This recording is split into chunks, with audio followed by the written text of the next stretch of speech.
SBS news channel में आपका स्वागत है। नमस्कार। आज का अंक साहित्य और नारी शक्ति पर आधारित है। कहते हैं कि साहित्य का सृजन वही कर सकता है जिसके अंतर में संस्कार और संस्कृति का प्रवाह होता है, जिनकी सोच आसमान छूती है और जिनके विचार क्षितिज को भेद कर उस पार निकल जाते हैं, जिसकी वाणी और लेखनी में माँ सरस्वती का वास होता है। अभिनंदन है ऐसी नारी शक्ति का जो महादेवी वर्मा, मालती जोशी, सुभद्रा कुमारी चौहान, कृष्णा सोबती, अमृता प्रीतम, निर्मला देशपांडे, अचला नागर जैसी विभूतियों की तरह रचना धर्मिता को नए आयाम दे रही हैं। लेखन के अपने अलग अंदाज और अलग शैली के चलते जिन्होंने काफी नाम और पुरस्कार अर्जित किए हैं, उनमें श्रीमती सुषमा व्यास राजनिधि, श्रीमती सुषमा दुबे और डॉक्टर दीपा मनीष व्यास का नाम उल्लेखनीय है।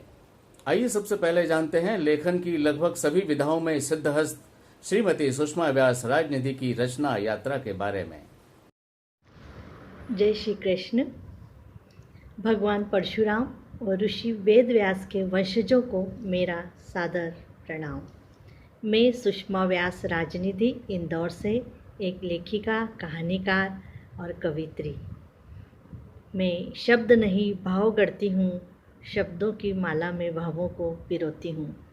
सर्वप्रथम तो मैं सर्व ब्राह्मण शिखर चैनल और आदरणीय शैलेन भाई जोशी जी और आदरणीय योगेन भाई जोशी जी को बहुत बहुत बधाई देती हूँ कि उन्होंने आज इस डिजिटल युग में एक बहुत सार्थक कार्य किया है। ब्राह्मण समाज के लिए एक नई राह खोली है, अपने विचारों को विस्तृत करने की और अपनी परंपरा और संस्कृति को आगे बढ़ाने की। मैं अपना छोटा सा परिचय दे दूं। मैं सुषमा व्यास राजनिधि एक लेखिका हूं। इंदौर के विचार प्रवाह साहित्यिक मंच की उपाध्यक्ष हूं और भोपाल के आरएनई साहित्यिक मंच की भी उपाध्यक्ष हूं। इंदौर लेखिका संघ की सदस्य हूं, विश्व मैत्री मंच की सदस्य हूं और अनेक राष्ट्रीय और अंतर्राष्ट्रीय मंचों की सदस्य हूँ। अनेक पत्र पत्रिकाओं, वीणा, अनुगुंजन, आलोक पर्व, भारत भास्कर, नवीन कदम आदि में मेरे लेख, कहानी, कविताएं प्रकाशित होते रहते हैं। हर माह पवन पुत्र में मैं धार्मिक लेख लिखती हूँ।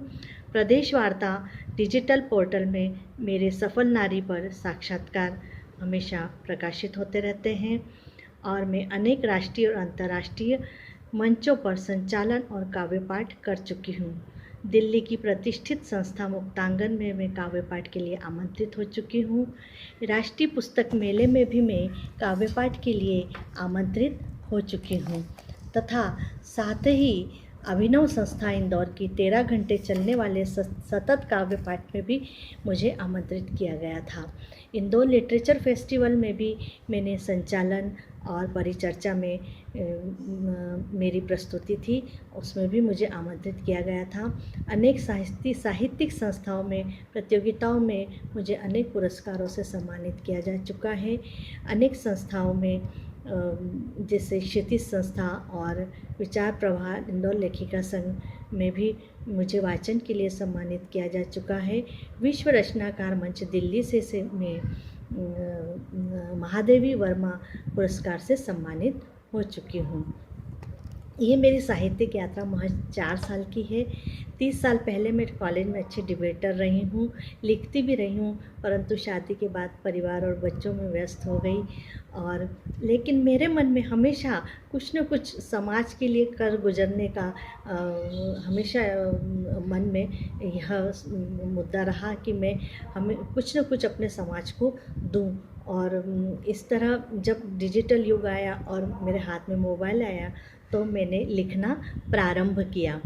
छोटी छोटी कहानियाँ और कविताएं मेरी खूब पसंद की जाने लगी और इस तरह मेरा साहित्यिक सफ़र प्रारंभ हुआ। मेरा उद्देश्य सिर्फ प्रकाशित होना और लिखना नहीं रहा। मैं हिंदी साहित्य में युवाओं के प्रति रुचि जागृत करना चाहती थी। आज युवा वर्ग बहुत ही उतावला है, उसके पास पैसा तो और वैभव तो बहुत है, लेकिन सुख और शांति की बहुत कमी है।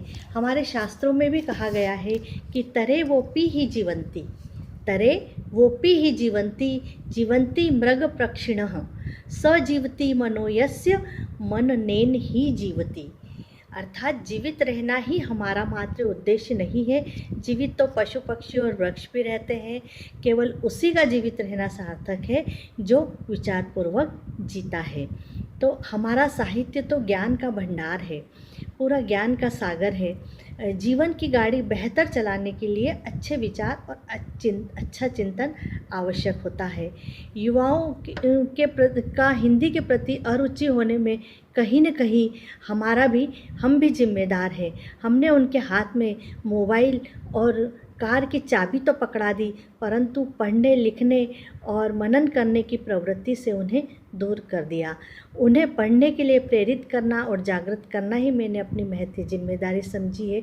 इसी तरह महिलाओं को भी इस क्षेत्र में आगे आना चाहिए। भारतीय नारी तो हमेशा पूजनीय रही है, साहस और हौसलों से भरी हुई रही है।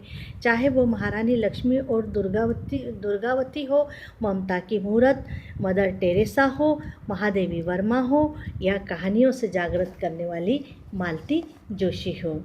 डॉक्टर एन मेरी चाइल्ड तो कहते ही हैं कि नारी संपूर्ण है, क्योंकि उसमें जीवन देने, पालन पोषण करने और बदलाव लाने की शक्ति है।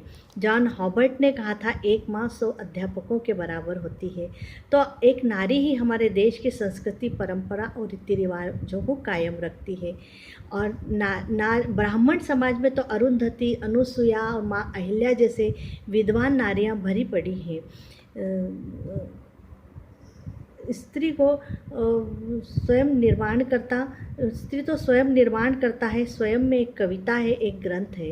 अतः नारी शक्ति को स्वयं को पहचानना चाहिए। साहित्य के खुले आकाश में उन्हें अपने विचार जरूर प्रकट करना चाहिए। मेरी अधिकतर कविताएं और कहानियां मातृशक्ति पर आधारित हैं और खूब पसंद की गई हैं। मैं चाहती हूं कि समाज में एक रचनात्मक और साहित्यिक ग्रुप भी हो, और ये चैनल के माध्यम से भी नारी अपने विचारों को, अपने सोच को प्रकट करे, अपने दया, करुणा, प्रेम और देशभक्ति का भाव हमारे युवाओं में, हमारे ब्राह्मण समाज में जागृत करे। मैं अपनी सिर्फ 2 लाइनें कहना चाहूँगी।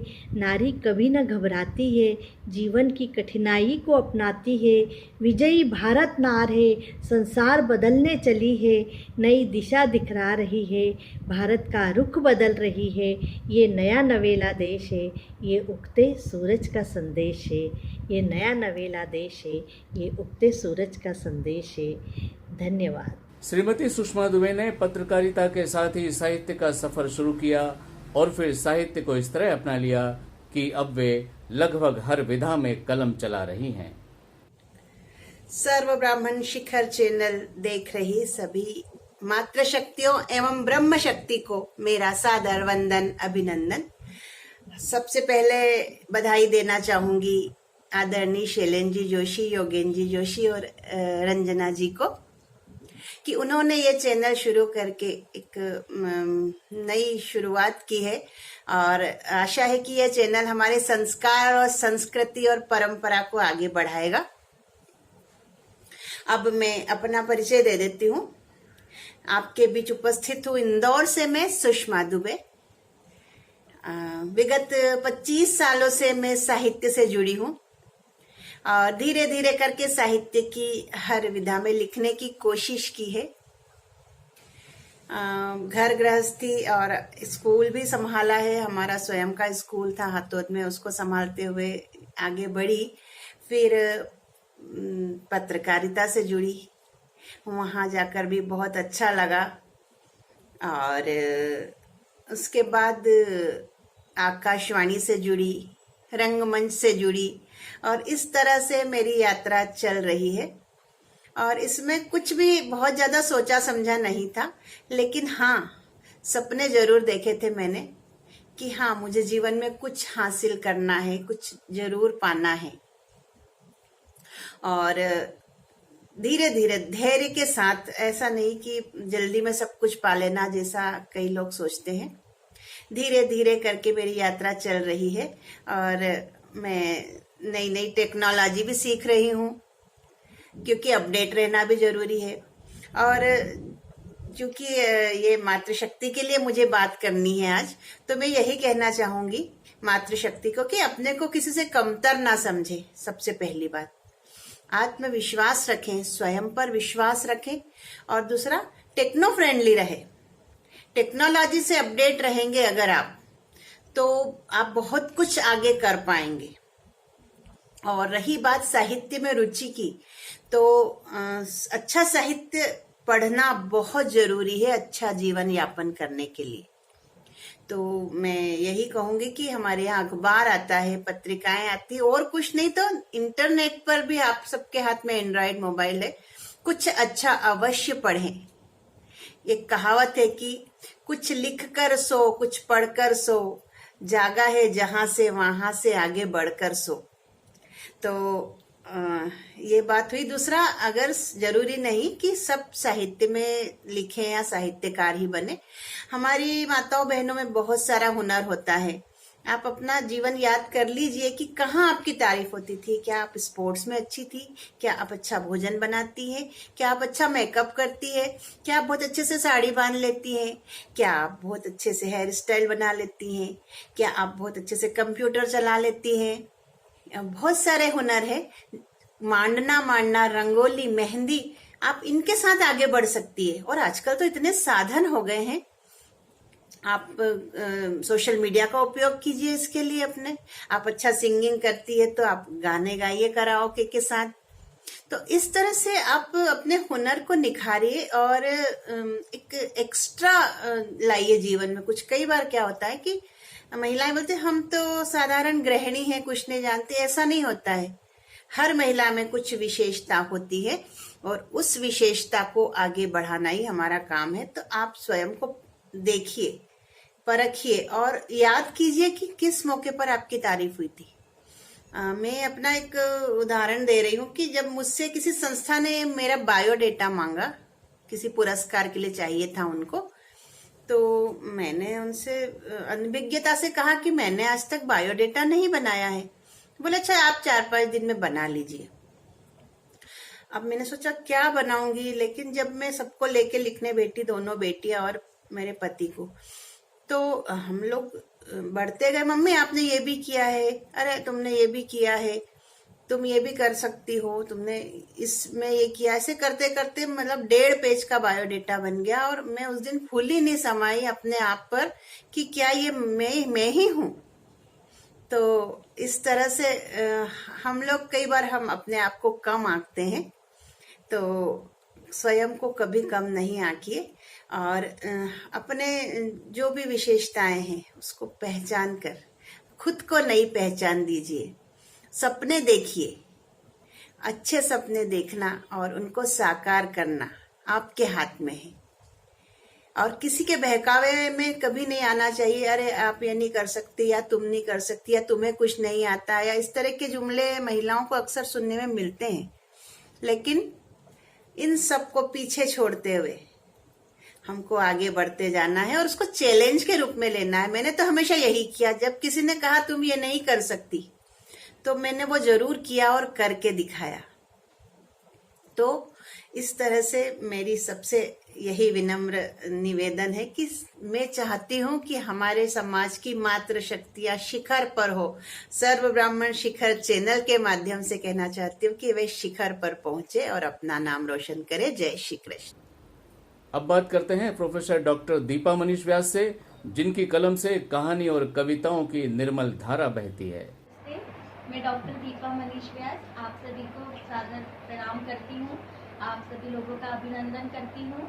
मैं महाविद्यालय में व्याख्याता के पद पर हूँ, साथ ही मैं कहानीकार हूँ, कवियत्री हूँ, समीक्षक हूँ और विभिन्न मंचों पर मैंने अपनी उपस्थिति दर्ज करवाई है। साहित्यिक सांस्कृतिक मंचों पर, जहाँ पर मैं बतौर मुख्य अतिथि चर्चाकार निर्णायक के रूप में मैं वहाँ पर आमंत्रित हुई हूँ, गई हूँ।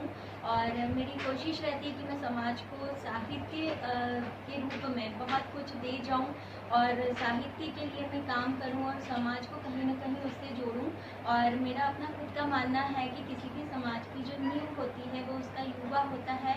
तो युवा शक्ति में ही अगर युवा शक्ति है तो वो समाज यकीनन उन्नति करेगा, आगे बढ़ेगा।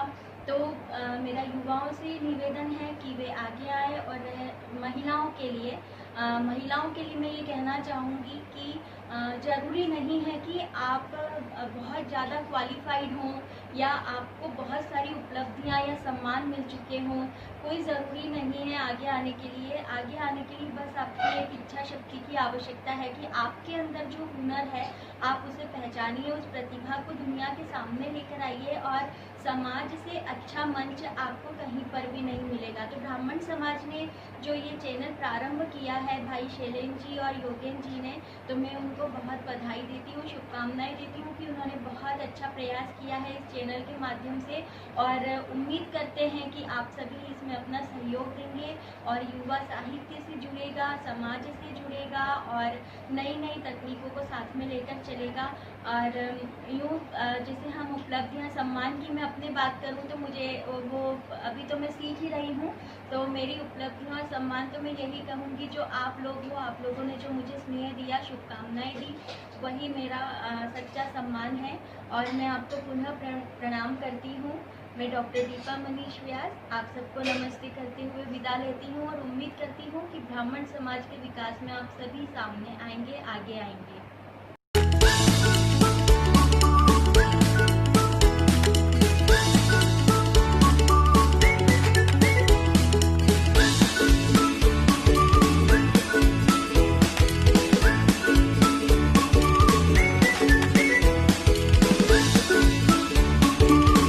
आज की साहित्य चर्चा को देते हैं विराम।